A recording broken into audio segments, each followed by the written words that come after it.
Okay, today we're going to be installing these Magnum spring spacers. These give the traps a little bit more power. So if you're working in a heavier soil, these work very well. So to start off, I'm going to be putting on some used traps here. I like to just take a flathead screwdriver here and just kind of pry that leg of that spring off the trap frame. Give you a little bit of clearance. So I'd go through and just kind of do that with all of them.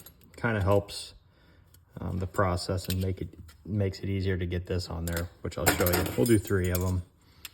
So you can see we got to get our spacer right here. So I just pop that over. And really you just got to get it off the frame right here to where you can get this tool on the leg of the spring on both sides. So then from there, this is a fixture that I 3D print. What you have to do to put it in the fixture, the trap won't just go in there, okay? You have to slightly squeeze it to where the legs at the bottom are just like that, at the narrowest spot. It won't go in like this. You got to squeeze it a little bit, and then as you push it down in there, you'll release it.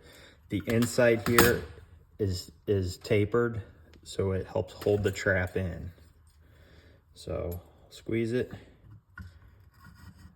As I push it down, bottom it out, it's in there. The ones that I sell have a safety hook on them, and I recommend using that every time. It just takes 2 seconds to put the safety hook up over the spring. That way, when we're prying the leg of this spring up, if something happens and it slips out, that safety hook is going to keep it from flying up and out of the fixture. So definitely use the safety hook. I've done hundreds and hundreds of these traps, so I feel pretty confident that I can do it without the safety hook. Do as I say, not as I do. So once you get it in the fixture and the safety hook on, then you're simply going to take one of these spacers. I like to do it where the MR for Mole Reaper is facing on the outside so it can be seen. Then I simply slide the provided tool onto the spring leg and I pull up. And it's important that when you pull up, it's more of a pivot. You don't necessarily want to just pull. You kind of pivot it up, and what that does is that kind of pushes the trap down into the fixture as you lift the spring up. So we're gonna put it on, we're gonna pivot it up, hands off to the side, slide the radius side of the part goes on the pin, and then the spring legs go on this part. So the frame pin goes here and the spring leg goes in this section right here. Then once you get that done, now to get it out of the fixture, you have to squeeze slightly as you pull up. So we're going to flip it around, close it up just a little bit, slide it down, make sure it's firmly seated, put our safety hook on, and then we're going to come up, put the tool on the leg of the spring. We're going to roll up, hand out of the way in case something happens, up on the pin, spring leg down on it. And then as we remove it, we'll remove the safety hook, squeeze a little bit as we pull out. There it is.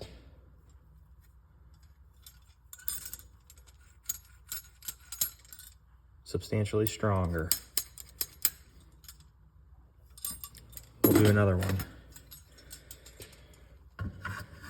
In, safety hook.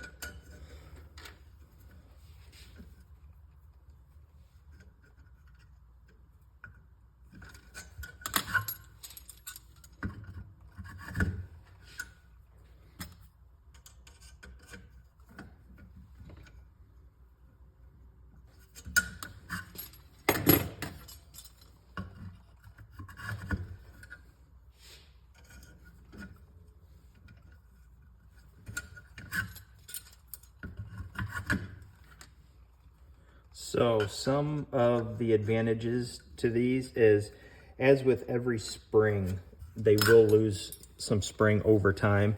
So the nice thing about these spacers is you can say 3, 4, 5 years down the road, if the spring starts to get a little light, you can actually just put one of these on one side. You don't have to put two on each trap. You can kind of experiment, and if you just want a little bit more power, just put one on. If you're working in a sandier soil where you want maybe as sensitive a trap as you can get, then don't put any. The traps will work fine without them, but and like I said, in the heavier soil, or even if the top of the ground starts to frost over a little bit, not freeze over, but kind of frost over, these definitely perform much better than just the stock traps without the aftermarket parts. So those are some of the advantages. And yeah, if you have any questions, just let me know, shoot me an email, and I appreciate it. Thanks for watching.